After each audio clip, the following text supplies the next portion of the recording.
नमस्कार मित्रों, आज हम एक ऐसी ज्ञानवर्धक और रसमयी कथा सुनाने जा रहे हैं जो सावन मास व्रत की मर्यादा और भगवान शिव की कृपा के संबंध में एक सोचने वाली संदेश देती है। यह कथा माता पार्वती भगवान शिव के बीच हुए संवाद से प्रारंभ होती है, जो प्रत्येक भक्त के लिए अत्यंत उपयोगी और मार्गदर्शक है। सावन मास का आरंभ था। कैलाश पर्वत की शांत वादियों में भगवान शिव और माता पार्वती विराजमान थे। देवी पार्वती के मन में कुछ जिज्ञासाएं उठी और उन्होंने शिव जी से पूछा, हे स्वामी, आप तो सर्वज्ञ हैं, कृपया बताइए सावन मास में शिवलिंग पर जल चढ़ाने के क्या नियम है? किन लोगों को ऐसा नहीं करना चाहिए? भगवान शिव मंद मुस्कान के साथ बोले, हे देवी, यह प्रश्न सभी के कल्याण से जुड़ा है। सावन मास में शिवलिंग पर जल चढ़ाना अत्यंत पुण्यदायी होता है, किंतु यदि नियमों की अवहेलना हो जाए तो वही पुण्य महापाप में बदल जाता है। विशेषकर कुछ अवस्थाओं में स्त्रियों को जल अर्पण से बचना चाहिए। अब मैं तुम्हें एक ऐसी कथा सुनाता हूँ जो एक परम भक्ति की भूल और उससे हुए परिणामों पर आधारित है। ध्यान से सुनो। पार्वती, बहुत समय पहले की बात है। अवंतिका नगर में एक सुशील और धर्मपरायण ब्राह्मण दंपति रहते थे। नाम था वासुदेव और गौरी। उनकी एकमात्र पुत्री कनकवती बचपन से ही शिव भक्ति थी। वह प्रतिदिन प्रातःकाल स्नान करके बेलपत्र और जल अर्पण से शिवलिंग की पूजा करती थी। उसके संकल्प दृढ़ और आस्था अटूट थी। कनकवती ने विवाह योग होने पर 16 सोमवार व्रत का संकल्प लिया। उसी दौरान पड़ोसी गांव के एक विद्वान युवक सुधार से उसका विवाह तय हुआ। सुधाकर भी धार्मिक प्रवृत्ति का युवक था। विवाह के बाद कनकवती अपने पति के घर चली गई और वहां भी उसने अपनी पूजा विधि जारी रखी। कुछ माह बाद सावन मास आरंभ हुआ। कनकवती ने घर को सजाया, व्रत का नियम रखा और प्रतिदिन व्रत पूर्वक भगवान शिव की पूजा करती रही। लेकिन एक दिन व्रत का नियम भंग हो गया। उस दिन अमावस्या थी और घर में पकवान बनाए गए। सास ने कहा, आज व्रत नहीं है, तुम स्वादिष्ट भोजन करो। कनकवती ने अधिक सोच विचार किए बिना प्याज लहसुन से युक्त भोजन कर लिया। उसी रात्र उसका पति काम भावना में आकुल होकर उसके पास आया। वह भी उसी प्रवाह में बह गई। अगली सुबह न तो उसने स्नान किया और न ही किसी प्रकार की शुद्धि की। जैसे ही वह रोज की तरह शिवलिंग पर जल चढ़ाने गई, वैसे ही अजीब सी बेचैनी और घबराहट उसके मन में समा गई। उसने फिर भी शिवलिंग पर जल अर्पित किया। उसकी क्षण एक अदृश्य शक्ति उसके शरीर में प्रवेश कर गई। यह शक्ति काम, मोह और तमोगुण से युक्त थी। धीरे धीरे कनकवती का पूजा में मन लगना बंद हो गया। वह आलसी, चिड़चिड़ी और धर्म विरुद्ध कार्यों में लिप्त रहने लगी। ससुराल वाले चिंतित हो उठे। एक दिन गांव के एक वृद्ध तपस्वी आए। उन्होंने घर का वातावरण देखकर कहा, यहाँ कोई गहन त्रुटि हुई है। किसी ने अपवित्रता होकर शिवलिंग पर जल चढ़ाए हैं। इसी कारण यह नकारात्मक ऊर्जा पूरे घर को प्रभावित कर रही है। कनकवती ने तब अपराध स्वीकार और विलाप करते हुए कहा, मैंने व्रत के नियमों की अवहेलना की है, बिना स्नान किए शिवलिंग पर जल चढ़ाए। हे गुरुदेव, अब मैं क्या करूं? तपस्वी बोले, तुम्हारी भक्ति सच्ची है, किंतु नियमों की मर्यादा उतनी ही आवश्यक है। अब तुम पूरे सावन मास एक नए व्रत का आरंभ करो। पहले प्रायश्चित करो, फिर शिव कृपा से पुनः शुद्ध बनो। कनकवती ने विधि पूर्वक प्रायश्चित किया, व्रत रखा, स्वयं से रही, सात्विक आहार लिया और मन को एकाग्र करके शिव भक्ति में लीन हो गए। सावन के अंतिम सोमवार को जब उसने पूर्ण विधि से पूजा की, तब शिव जी प्रसन्न हुए। आकाशवाणी हुई, हे कनकवती, तेरी पश्चाताप और भक्ति ने तुम्हारे दोषों का निवारण कर दिया है। आगे से नियमों का पालन करना और दूसरों की मर्यादा का ज्ञान देना। इस प्रकार भगवान शिव ने देवी पार्वती को यह कथा सुनाई और कहा, हे देवी, जो स्त्रियां राजस्वला अवस्था में हो, जिन्होंने व्रत भंग किया हो या जो अपवित्रता हो, उन्हें शिवलिंग पर जल नहीं चढ़ाना चाहिए। नियम पालन की ही सच्ची भक्ति है। माता पार्वती ने हाथ जोड़कर कहा, हे प्रभु, आज आपने मुझे एक अत्यंत मूल्यवान ज्ञान दिया। यह कथा युग तक भक्तों को चेतना और विवेक का संदेश देती रहेगी। प्रिय भक्तों, यह कथा हमें सिखाती है कि केवल भाव नहीं, शुद्धता और मर्यादा का पालन ही शिव कृपा का सच्चा द्वार है। सावन मास में यदि आप भी भगवान शिव की कृपा पाना चाहते हैं तो भक्ति के साथ नियमों का पालन अवश्य करें। जय शिव शंकर भगवान बाबा भोलेनाथ, हर हर महादेव।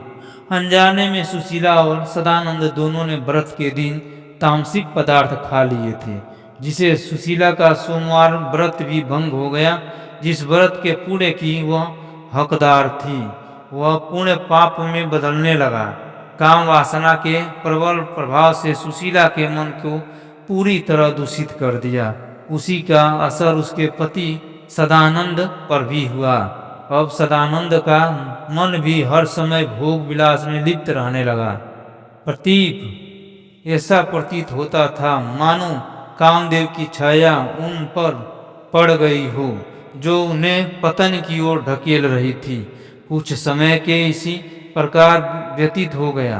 पाप और अज्ञान के अंधकार में डूबे इस दंपति से एक और भीषण गलती हो गई। एक दिन सदानंद ने सभी मर्यादाओं को तोड़ते हुए उस समय सुशीला से शारीरिक संबंध बनाए।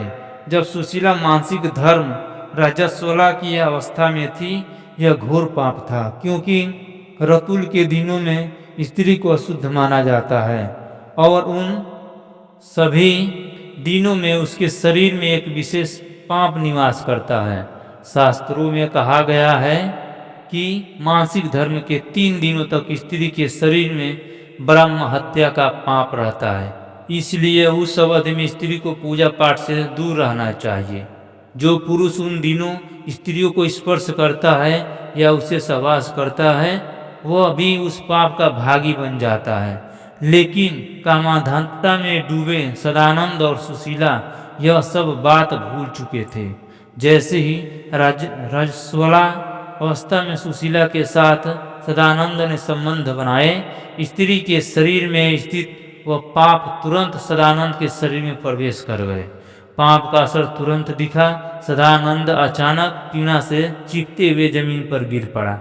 कुछ ही पलों में सदानंद के अंग गलने लगे और उसके पूरे शरीर पर भयंकर जख्म और फोड़े उभर आए, जिनसे रक्त और पीव बहने लगा। असहनीय पीड़ा से वह जमीन पर गिरकर तड़पते हुए चिल्लाने लगा, हाय, मुझसे यह कौन सा महापाप हो गया। मैंने कितनी भयानक गलती कर डाली। सब जानते हुए भी मैं वासना में अंधा होकर यह अनर्थ कर बैठा। अब मेरा क्या होगा?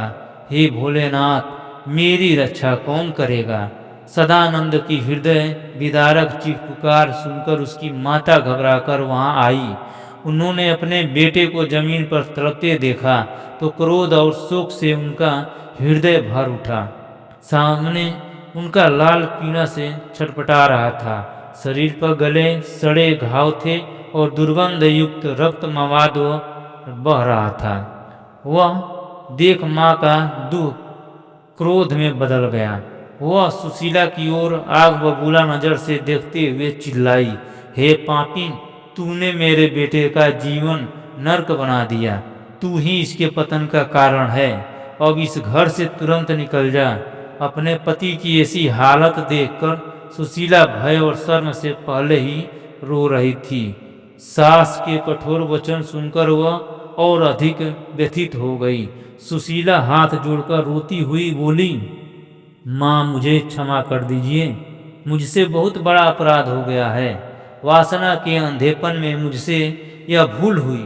आप जो भी दंड देगी मैं सहने को तैयार हूँ, लेकिन मुझे इस तरह मत निकालिए।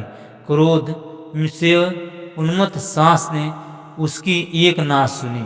उन्होंने गुस्से में आकर सुशीला का हाथ पकड़ा और चिल्लाई, तुझे इस घर में रहने का कोई अधिकार नहीं है, तुरंत निकल जाए यहाँ से।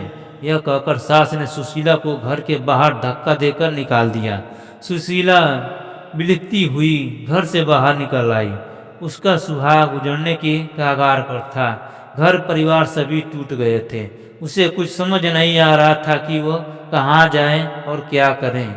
अपने अपराध पर पश्चाताप की अग्नि में उसका हृदय जल रहा था। वह बेसुध सी हो गई थी और बेसुध अवस्था में रास्ते पर भटकने लगी। सुशीला भटकते भटकते घने वन में स्थित पुराने शिव मंदिर पहुंची। वहां उसे एक साधु महात्मा मिले जो उस मंदिर के पुजारी थे। सुशीला ने रोते हुए उन्हें अपनी पूरी आपबीती सुनाई और अपने पाप का गहरा पश्चाताप जताया। दयालु साधु ने उसे सत्तावना दी और प्रायश्चित का मार्ग दिखाया। उन्होंने कहा कि वह यही मंदिर में रहकर भगवान शिव की आराधना और सेवा करे। सुशीला ने उसी क्षण से भगवान शिव की कठोर तपस्या शुरू कर दी। वह प्रतिदिन प्रातः नदी में स्नान कर शिवलिंग पर जल चढ़ाती, बेलपत्र अर्पित कर और श्रद्धापूर्वक शिव मंत्रों का जाप करती। दिन भर मंदिर में रहकर भजन कीर्तन और शिव की सेवा में समय बिताती। अपने पतिदेव के स्वस्थ होने की कामना में सुशीला ने निराहार रहकर 16 सोमवार का व्रत भी पुनः प्रारंभ किया। इस प्रकार लगातार 1 वर्ष बीत गए। इस दौरान सुशीला ने अचल विश्वास और भक्ति के साथ अपनी आराधना जारी रखी। एक दिन सुशीला को लाल कि उसकी कठिन तपस्या का कोई फल नहीं मिला। यह अत्यंत निराश हो गई और सोचने लगी कि शायद भगवान उससे रुष्ट हैं। अंततः उसने अपने प्राण त्यागने का निश्चय कर लिया। सुशीला पास की नदी के गहरे जल में धीरे धीरे उतरती और भोलेनाथ का स्मरण करते हुए जल समाधि लेने लगी। वह पूरी तरह जल में डूब चुकी थी और अपने प्राण त्यागने ही वाली थी कि तभी एक अद्भुत चमत्कार हुआ। जिस क्षण सुशीला ने स्वयं को पानी में डुबोया, उसी पल एक दिव्य शक्ति ने उसे ऊपर की ओर ढकेलकर जल से बाहर निकाल दिया। जब सुशीला ने विस्मय से आंखें खोली तो अपने सामने स्वयं भगवान शिव को खड़े पाया। त्रिशूल और डमरू धारण किए जटाजूट वाले भोलेनाथ अपनी पूर्ण दिव्य आभा के साथ प्रकट थे और प्रसन्न मुद्रा में सुशीला को निहार रहे थे। आकस्मिक प्रभु दर्शन से सुशीला की खुशी का ठिकाना न रहा। वह भाव विभोर होकर तुरंत शिव जी के चरणों में गिर पड़ी। उसकी आंखों से हर्ष और भक्ति के आंसू झरझर बहने लगे। वह बार बार हर हर महादेव जय शिव शंकर का जय घोष करने लगी। भगवान शिव ने मुस्कुराते हुए हाथ के इशारे से सुशीला को उठाया और स्नेह पूर्वक बोले, पुत्री सुशीला उठो, तुमने अखंड श्रद्धा और भक्ति के साथ मेरी आराधना की है। मैं तुमसे अत्यंत प्रसन्न हूँ। मनचाहा वर मांगो। सुशीला हाथ जोड़कर विनम्रता से बोली, हे देवाधिदेव, आपका धन्यवाद जो आपने दर्शन देकर मेरा जीवन धन्य कर दिया। मेरी आपसे विनती है कि कृपया करके मुझे यह बताएं कि मुझसे ऐसी कौन सी गलती हुई जिसके कारण मेरे भीतर इतनी काम वासना उत्पन्न हो गई और मुझसे घोर पाप हो गया, जिससे मेरे पति को कुष्ठ रोग तक भोगना पड़ा।